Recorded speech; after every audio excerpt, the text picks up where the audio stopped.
So we just got a leaked workout picture of Tyler Herro, and yeah, I'm very scared for the NBA.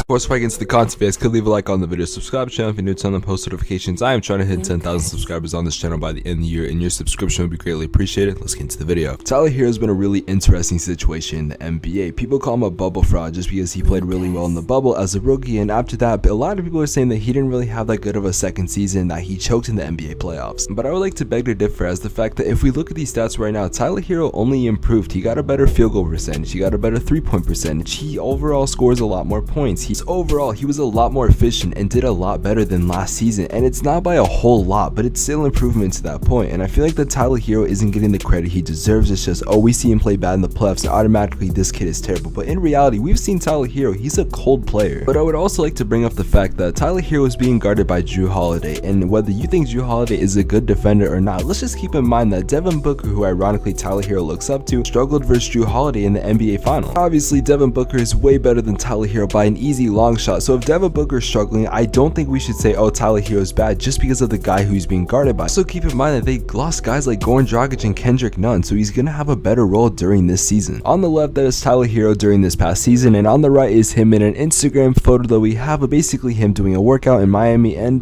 he looks very scary right now. Now, the last time I made a video like this where I talked about a player putting on muscle, basically, that was with Jason Tatum, and honestly, the only difference, I guess, is Jason Tatum's been in the league a lot longer, not to mention that Jason Tatum also has been doing this for a couple of years, and this was like, I guess, his, I don't want to say final form, but this was kind of like when we all really noticed it. Now, as I said, the last time I made this type of video, I did talk about how this would only increase his productivity and how he would get better as a player. And a lot of people say, and this is honestly a myth, that, oh, when you put on a lot more muscle, that, oh, you become a worse shooter and there's a lot of things you can't do, and it only gets worse, which I highly disagree. See, we all remember when LeBron was first in Cleveland that he was just a skinny, like, 18-year-old, but as soon as he went to Miami and that man put on a lot of muscle, we saw LeBron in his prime form. And as Tyler Herro grows as a player, his productivity is going to get better, and to be completely honest, I think he can use it as a shooting guard. He's going to need to be able to be a better inside scorer. His shooting is going to get better progressively, but that's not going to have to do with his muscle. Like I said last time, defense is a very important part of the game, and if Tyler Herro can use that muscle to be able to body up on defenders and is going to be able to get certain rebounds, I think Tyler Herro will be a beast this season. Now, for some reason, I don't know why this is going on, a lot of people are saying Tyler Herro should be traded, and honestly, I highly disagree. As the years go on, Tyler Herro's production is only going to get a whole lot bigger, and his role in the team is going to get better. Now, my personal opinion, I really do think that Tyler Herro should be starting over Duncan Robinson, but that's what the Miami Heat are doing, and I'm not going to honestly change that, especially because the majority of the time it really was working for the Miami Heat, and they're really a good team in the Eastern Conference. They just happen to play the Milwaukee Bucks, who went on to win the NBA championship. Now, something that I think is funny is that the same thing just happened to De'Aaron Fox, except that now the NBA came after him because they thought that, oh, maybe he's on like drugs, on steroids or something, and that's probably going to happen to Tyler Herro, which I honestly don't think makes any sense. They probably did that to Jason Tatum as well, but still, I honestly think that players should be able to grow and transform their bodies and be able to put on muscle without the NBA coming after them thinking that, oh, they're like using steroids or something. I'm not gonna lie though, if it comes out that these guys are using steroids, it's gonna look really bad for me. Regardless though, I still don't think that should be going on. I don't think they really need to test them out of nowhere just because they posted a picture on Instagram of them looking a lot better, but still, that's how the NBA is, and that's how the NBA will always be. The good thing for Tyler Herro is that they actually did just pick up his rookie option for the 2022-2023 season, so it definitely does seem like that Tyler Herro is going to have a lot to prove if he wants an extension from this team. And I mean, it really does seem like the Miami Heat could honestly use it, because it seems like the Miami Heat have been struggling to make it past the second round, except for that one, I guess, bubble season. A lot of people are calling it a fraud season. I don't think it's a fraud season. I honestly just believe they had a really good run, and obviously versus the Los Angeles Lakers, they did struggle, and granted, it was going to be very hard to win that series,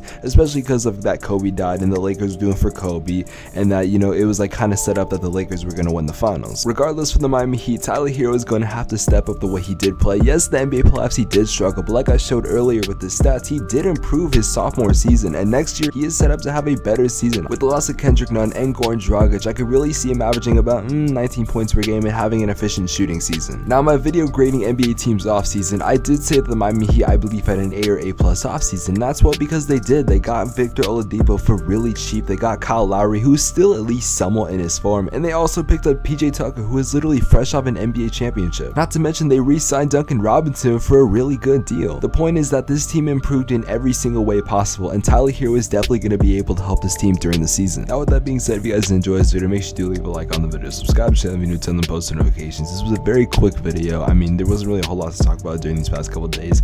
I do have a Ben Simmons update video for you guys tomorrow. I know you guys are sick of it just like I am, but don't worry, the Ben Simmons saga I think is literally just about done. I'm pretty sure a trade is about to go through within these next couple days, and I do have the two teams that are keep making moves for him. Anyways, like I said, leave a like on the video, subscribe. See you guys in the next one. Have an amazing day. Take care. Peace.